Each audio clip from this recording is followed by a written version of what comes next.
එංගලන්තයේ පැවැත්වෙන විශාලතම බක් මහා සැනකෙළිය කිංස්බරි බක් මහා සැනකෙළිය. ඔන්න මේ වසරේදීත් අප්‍රේල් 18 වෙනිදා උදේ ඉඳලා රෑ වෙනකම්ම උදෙන්ම පටන් ගන්න බක් මහා සැනකෙළිය අපේ අලුත් අවුරුදු ක්‍රීඩා, කෑම බීම, ඇඳුම් පැළඳුම් මේ සියලු දේවල් එක්ක සවස් වෙනකම්ම තියෙනවා. දවල් 1ට විතර වගේ පටන් ගන්නවා සංස්කෘතික සංදර්ශනය.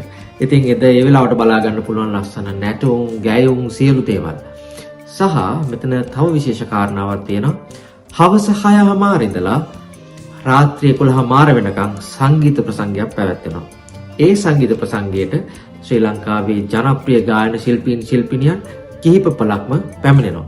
ඉතින් දැනට එංගලන්තයේ ජීවත් වෙන මමත් වෙන ඕගොල්ලෝ වෙනුවෙන් ගීත ගායනා කරන්න අප්‍රේල් 18 වෙනිදා 6:00 ඉඳන් රාත්‍රී 11:00 වෙනකම්.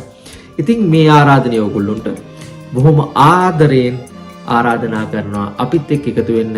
ඕගොල්ලෝ දන්න ගීත බොහොමයක් රස විඳ ගන්න, අපිත් එක්ක ගායනා කරන්න සහ මේ අලුත් අවුරුද්ද සමරන්න. ඉතින් අප්‍රේල් 18 වෙනිදා හවස 6:00ට හම්බෙමු කිංස්බරි බක් මහා සැනකෙළියත් එක්ක.